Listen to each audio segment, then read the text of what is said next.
on sale in pharmacies island-wide in Guardian, Watsons and Unity from June 16. These tests require individuals to swab themselves and then follow certain steps to get their results. The Health Ministry says that these tests can deliver results in less than 20 minutes. According to Watsons, the test will cost between $10 to $13 depending on the number of tests per kit. But for now, people can only buy 10 pieces per person. They will also have to be dispensed by the pharmacist at the pharmacy. We have two test kits here with us today, the one from Abbott and the one from QuickVue. Let's take a look at the QuickVue one and give it a try. So first, the instruction leaflets. There's one in multiple languages. So this is the one that's in English. Ooh, very long. As you can see, it's very detailed and very long with the multiple steps. So please make sure you read the instructions carefully and follow them closely before taking the test. The kit comes with two tests, so that means it comes with 2 swabs, 2 bottles of reagent, and 2 test strips. You can also use this plastic thing. There's a tube holder for your reagent. Let's go through the instructions for the QuickVue test. Please remember to wash your hands before taking the COVID test, and of course, read the instructions carefully. So first, you'll need 1 swab, 1 test strip, and 1 bottle of reagent. You can put that in this little plastic thing that comes with the box over here. They also recommend having a watch or a timer on hand because there will be some parts where you will have to wait a few minutes in the process. So we'll start by opening the reagent.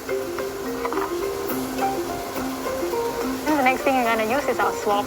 So for the swab, if you're wondering how far into your dosage should go, experts actually recommend about half an inch to 3/4 of an inch. If you insert it into your nose and you feel a slight tingling or you start to tear up, that's definitely far enough. So to open this, you look for the tab over here. There's a bit of an opening here. You want to open it halfway, just be careful. And you can take it out like this. So we do that because we don't want to touch this half of the swab. So it looks a bit like a long cotton bud. Anyone who's been swabbed before would know. This is my first time getting swabbed.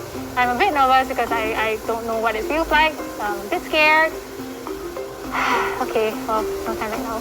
So what you want to do is you take the swab and you make sure you go into both nostrils 4 times. So, oh, okay. I guess it tingles a bit.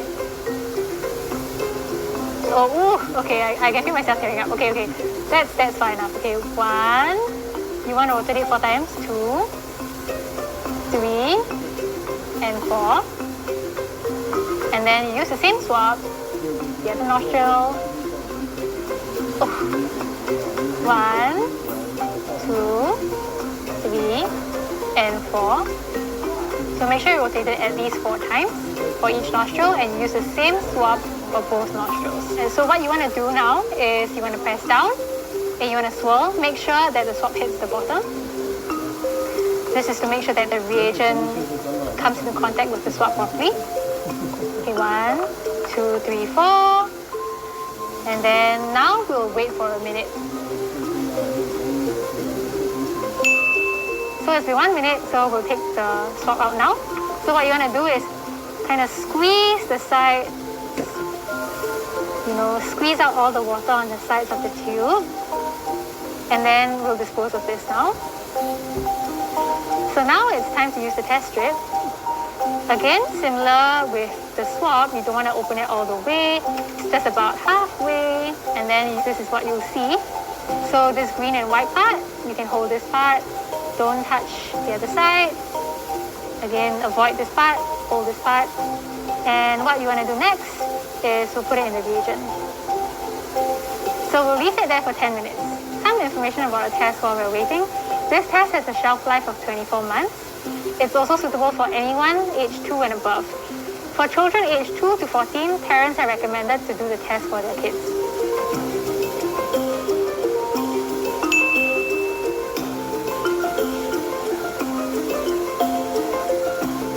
In 10 minutes.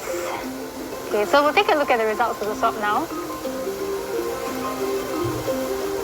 But what's good about the instructions is that they have guides on what a positive test looks like and what a negative test looks like. So if you have a positive test, it will be 2 lines, 1 pink and 1 blue. If you have a negative test, like the one I have here, thankfully, there will be a single blue line. If you get a single pink line, the test is invalid and you will have to repeat it again.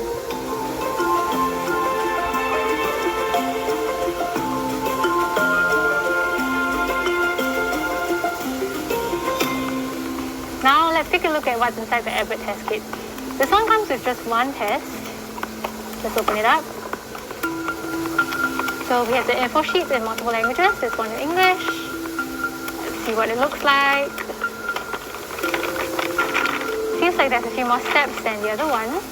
We have a swab, a bag, a rapid test device, a tube, and a tube of buffer solution.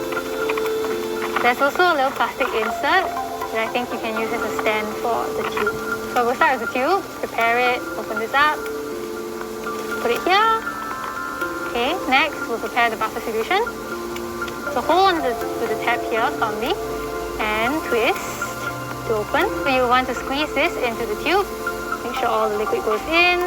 It's a bit hard to squeeze because it's so small. Okay. You want to make sure that the buffer solution is higher than this line over here. And next we'll move on to the swab. There's also a tab here that indicates where you should open it. Same as just now. Let's try not to peel too much. And we can take it out like this. So again, we avoid touching the sponge tip. This one recommends that you swab each nostril 5 times.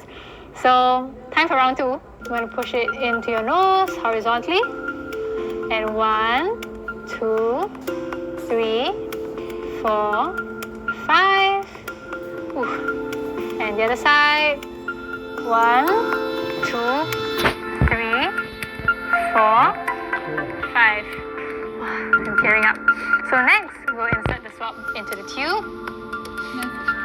And here, we also swab it 1, 2, 3, 4, 5. And you want to try and push the head of the swab against the walls of the tube.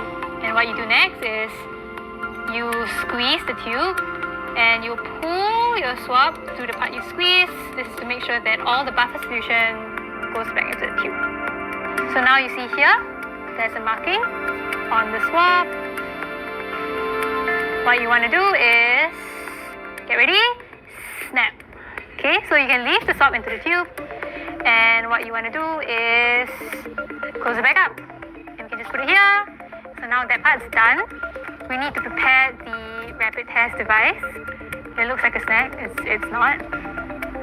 Okay, we'll open it up. Struggling a bit with the long nails. Okay, here we go. So it looks like this. What we need to do now is drip the buffer solution into this device. So let's get ready. There's a white cap over here, so we'll unscrew. Now we'll have to drop the buffer solution into this hole here. 5 drops.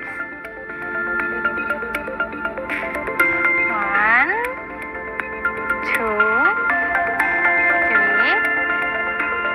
4, and 5. And now we wait 15 minutes before we read the result.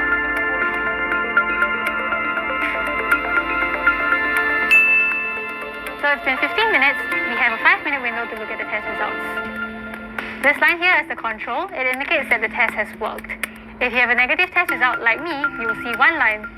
If you see another line at the T, that's a positive result. So now that we're done, we can use this plastic bag that was provided in the kit to throw everything away.